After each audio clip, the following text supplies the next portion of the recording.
Imagine connecting with someone on LinkedIn who seems like the key to your next career move. But what if this exciting opportunity is actually leading you into a scammer's trap?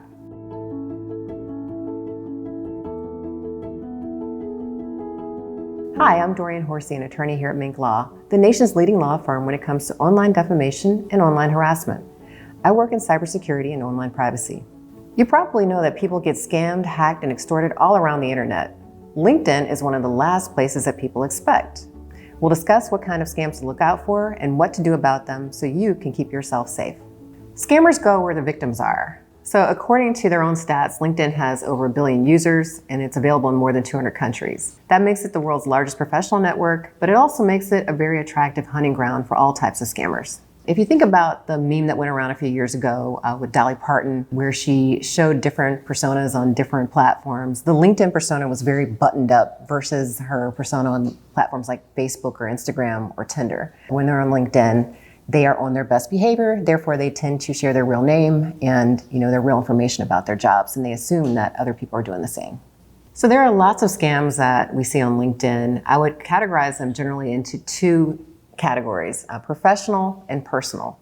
When we talk about professional scams, that might be something like a recruiter who reaches out to you and says, hey, I've got a great job opportunity, but oh, by the way, you need to pay me a finder's fee. Or a company that reaches out to you that says, I looked at your profile, I'm interested, but you have to pay us a fee for equipment if you want this job. Or maybe even a tech support person, a fake tech support person might reach out and say, hey, I'm with LinkedIn, I'm tech support, I'm reaching out to you about your account. When we talk about personal, those are more like romance scams. And we see a lot of that in our practice. A fake account that reaches out to you, maybe someone who's attractive and tries to win you over into a romantic conversation, turning it into something sexual, then ultimately leads to them sextorting you. I've seen that numerous times in my practice. In fact, I'm seeing an uptick in these scams starting on LinkedIn because people are so trusting on this platform. Another variation of the romance scam that can be even more sinister is the pig butchering scam. And when you think about pig butchering, you have this image of the pig being fattened up for slaughter. They'll win the victim's trust over time and entice that victim to invest large sums of money, sometimes hundreds of thousands of dollars or more. They disappear with the money and, the person loses everything. There are scams that we call phishing scams. An account sends you a link that's malicious, you click on it, and it can compromise the security of your device or your account. Phishing scams can start on LinkedIn or they can start on other platforms, but it's something that you should be aware of. Never click on a link from an account that you're not familiar with. So it's really important to start from a place of suspicion, to understand that when you are interacting with other accounts on LinkedIn, you are just interacting with an account that represents a real person. You're not necessarily communicating with that actual person. Always being careful when you interact with an account, not providing accounts personal information, not giving them your banking information or private information, not clicking on links from accounts that you don't recognize. Take a look at the profile picture. A lot of times these people will steal pictures from other places and they'll use them for fake accounts on LinkedIn. So if you run a reverse image search, you may see that that account was taken from somewhere else. Or you may see that that same account has been used multiple places within LinkedIn to create fake accounts. Another thing to look out for is the language that's used. Sometimes they'll reach out with a very generic dear sir, dear madam approach. If it appears that English might not be their first language and you are someone who is an English speaker and your connections tend to be English speakers, that's something that you should look out for. Now again, remember in the age of AI, there are tools that people can use to make it a little bit more difficult to use an image or language as indicators of a fake account because they can generate fake AI images or they can generate fake messages. But these are just things that you can look out for.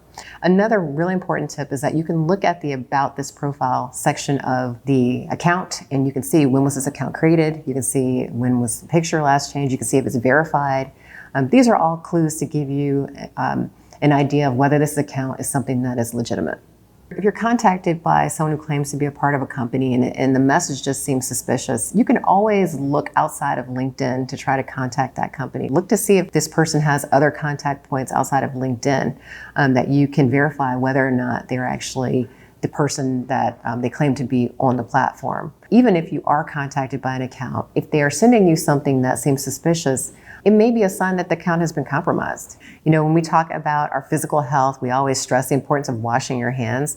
Well, password hygiene is the most fundamental thing that you can do to protect your digital health. That means having strong passwords, having unique passwords, making sure that your passwords are up to date, using a password manager to store these passwords for you. Easy way to do that is just to maybe use a passphrase, which is about 4 words that are unique, that you know, that maybe would be hard for someone else to guess, but easy for you to remember. You can also implement 2-factor authentication. That's another layer of defense that you can add in to protect your account. Go in and look to see where you're logged into LinkedIn. If you see that you're logged in somewhere that you've never been, that might be an indication that someone else has gotten access to your account and you want to fix that. Making sure that your email and your phone are secure. If you lose access to your account, LinkedIn is going to send you information to that email address to make sure that you can get back in. So it's really important that that password is secure. Another thing you might want to consider doing is verifying your profile. Verifying your profile on LinkedIn is a little bit different than some of the other social media platforms that are based on the number of followers you have or whether you're an influencer.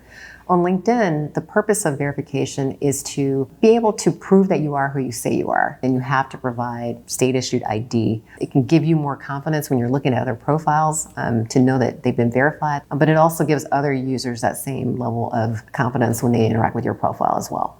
LinkedIn is a great resource to grow your professional network and further your career, and I hope that you feel safer and more prepared to interact on LinkedIn.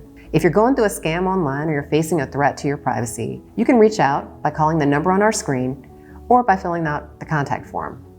If you have questions or have come across a LinkedIn scam, leave a comment below to share your experience. For more content on combating online scams, be sure to subscribe to our channel. I'm Doreen Horsey, an attorney at Minc Law, and I'll see you in the next video.